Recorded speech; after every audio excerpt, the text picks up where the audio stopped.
Hey friends, welcome back. Today we're going to be tackling another stage of the process here, and this is what to do once you're under contract. And we talked about due diligence in the earlier video, and now we're going to dive into how to properly perform it to make sure everything checks out before you finalize that purchase. Remember, North Carolina, it's a buyer beware state. Once you close and own the property, you're now fully responsible for it.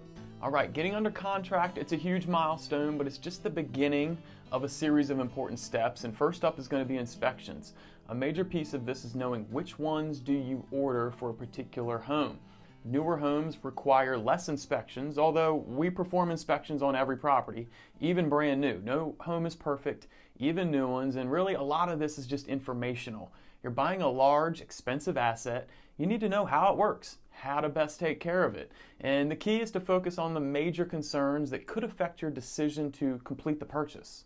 The basic level of inspection we recommend for most properties begins with the general home inspection. This inspection is an overview of all the systems of a house: roof, plumbing, electrical, HVAC, structural components, etc.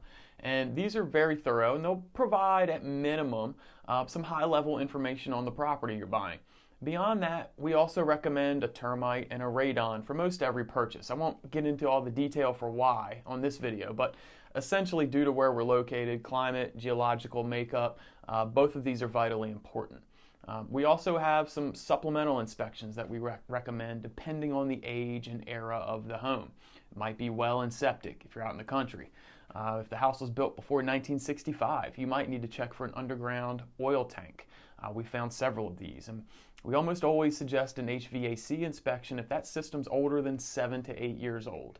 And you know, this stuff can get expensive, I get it. Sometimes clients don't always see the value. All I can say is that we very frequently see a great ROI on this. It creates negotiating leverage with the seller, and at minimum, it just provides a lot of important information on the house and how it works so that you can best take care of it. We need to talk a little money too. Let's get back to the financing on this, and assuming you watched our prior video on this, then everybody already knew to get a conditional approval before making their offer, right? So all that's really left is getting the appraisal, and this protects you from overpaying and the lender from lending more than the home is worth. And if the appraisal does come in lower than expected, it's not ideal, but it also might open up an opportunity to negotiate with the seller. You may also consider getting a survey of the property at this time. This will confirm the actual boundaries of the property and ensure there's no encroachments that could be an issue later. And we really recommend these for most every property, but especially older ones that aren't in a planned subdivision. Older homes in the urban core, we run into snags there frequently.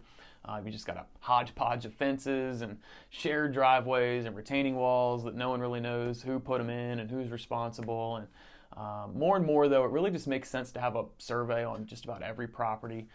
You can have impervious surface restrictions that limit what you can do with that property. And sometimes clients will have visions of an addition or adding a bunch of hardscape patios, and knowing, can you actually do that? And you can figure that information out via a survey, and just make sure that you're able to fully use your land and home in the future in the way that you envision. So you'll have to put on your detective hat for this next one, but we'll often go back and we'll pull permits to check on any major renovations or repairs that were done, make sure that there was proper approval for those, and then we'll even go back to old listings where the house had been listed with previous sellers years before. This is good insight into the home's history, any issues that those sellers may have disclosed when they went to sell the property, and it just can uncover a lot of really high quality information. Once you've done all this, hopefully you're in a place to get those magic words that never get old, that you've got a clear to close from your lender, meaning all the financing details are sorted and your mortgage has been approved. But don't pop the champagne yet. There's still some work to be done. You gotta move.